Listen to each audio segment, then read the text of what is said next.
Hello, everybody. So, this is part 3 of connecting the dots backwards. How I got to create my amazing, like, seriously, it is pretty amazing brand and product. Knowing what I know now, the teachings of Seth Bashar, Neville Goddard, Abraham Hicks, Oprah, and many more. And now looking back at what happened then and explaining them with the glasses on of those teachings. So I left off at my brand name and how my brand name was already many years prior, already in existence before I even had the product. So before I go into that story, I want to let you know about how Seth Bashar, I'm not really sure if Abraham Hicks speaks about it like this, Oprah for sure as well, how nothing is linear and how time is simultaneous. Neville says that in my house there are many mansions and something like with that he prepares a room for you in that house. And this is paraphrased. He speaks about everything already being in existence, and depending on which room you go into, you experience what there is to experience, and that's based on your state of mind, who you are being now, the version of you that you're choosing to be now. So, no linear time. Everything is simultaneous. Keep that in the back of your mind. I think it was in the year. No, I don't know. It's not even important, but it's like I think it is like 6 or 8 years prior to the birth of the actual physical birth of the brand name and the product. With a group of friends, we were celebrating New Year's Eve in the middle of freaking nowhere. It is called Ommen, where we were. O-M-M-E-N. Ommen, because all the other popular places were booked out already a year in advance. I mean, come on, give someone else a chance. But anyway, there are no coincidences. And we had a lot of fun. I think we were with 10, including a twin that who were 2 years old at that time. Oh yeah, this is 16 years ago because they recently turned 18. Holy moly. Okay, so 16 years ago. Celebrating New Year's Eve. And we had records with us. Like I took a bunch of records with me, so like records, the one you put on a record player. So no MP3, no CD, no records. And a couple of us did that. And so on one of the records, it was like, how do you call these albums with a lot of different artists? In Dutch, you say verzamel album. Like, so, I don't know, 20 artists on that record. And one of the artists, one of the bands is still called, I think they still exist actually. They're from Norway or Sweden, Scandinavia. Fralipo Lippi.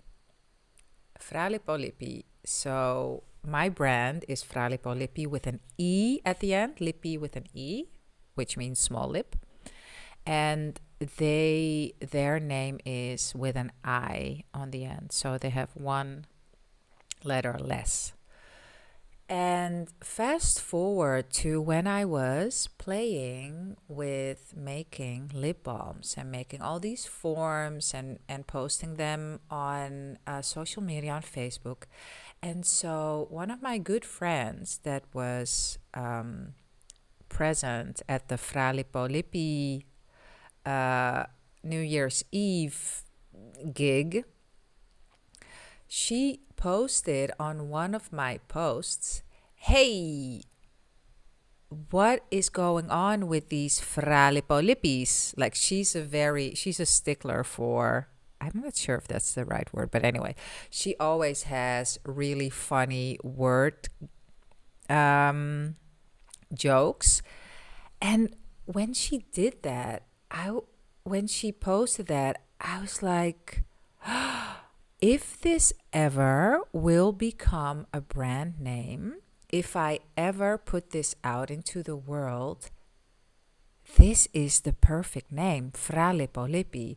So she referred to the band then, obviously. And now I was playing with all this lip stuff. And the funny thing is that we had a joke also about that band name because, I mean, come on, it's a pretty funny name, Frale Polipi, for a band name, right? So we had a lot of fun um, about that name at that time. And now connecting the dots backwards, it was already then.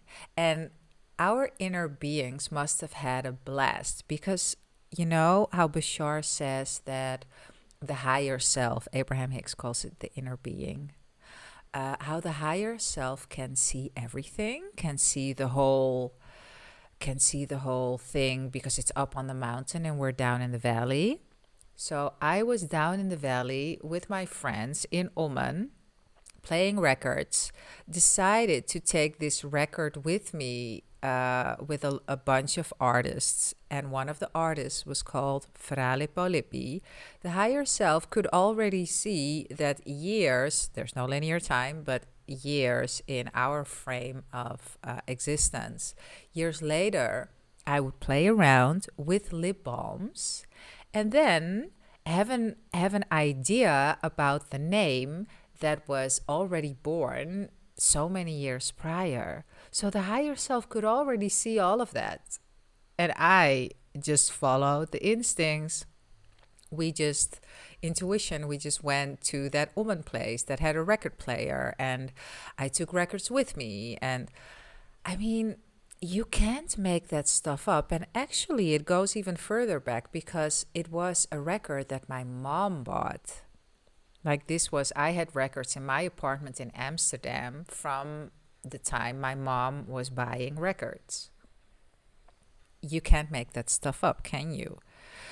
So, the moral of this story, and of all the stories actually that I'm telling, is something that I have learned from Bashar and really take to heart every single day is that follow your highest excitement without being attached to the outcome.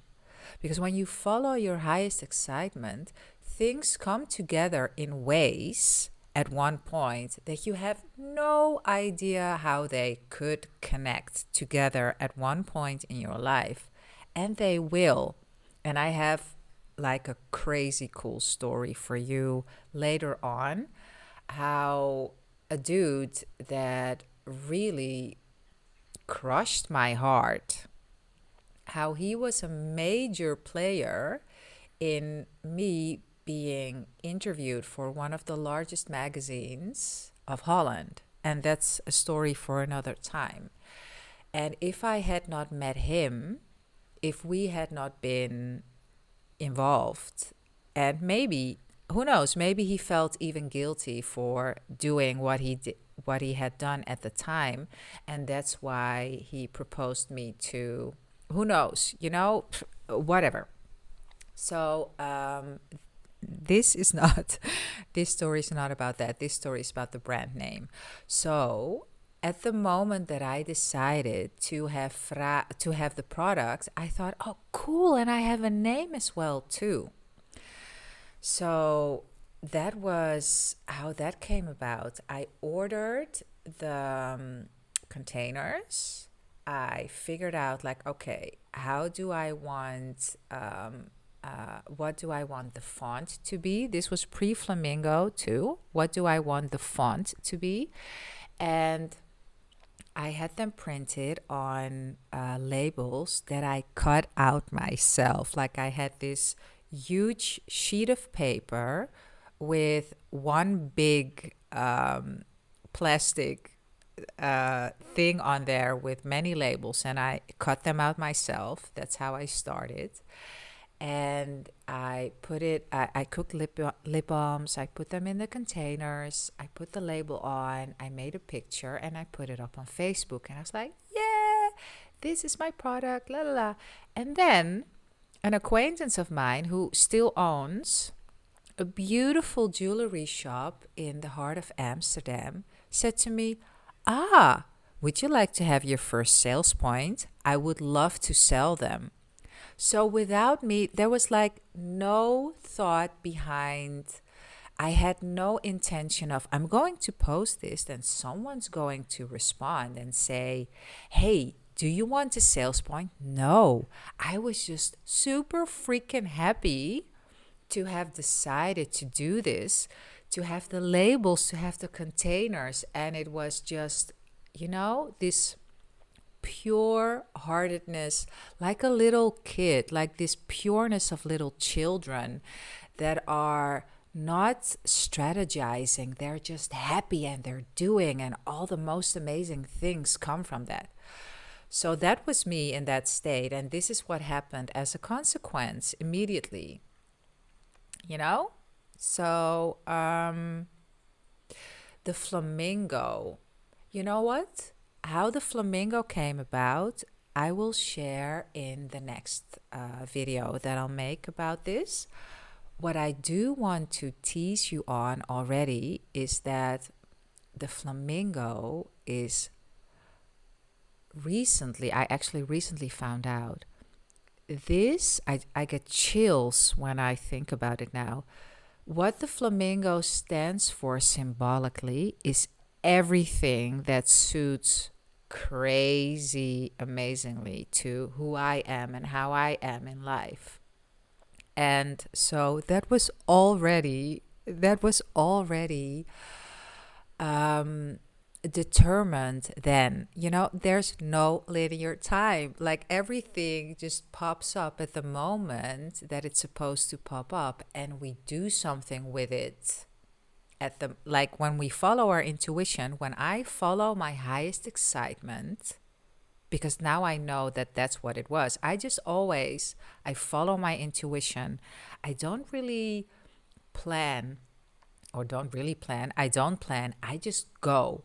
Because the moment, I don't know if that's true for you, but I know it to be true for people around me that plan things. Planning usually gets you not starting, because it's like, oh my God, how on earth? No, this will never. Or you get in a frame of mind like, I have to do, push, hustle, which burns you out, really. It gets you there for sure, with a lot of hustling, with a lot of pain and stress and force.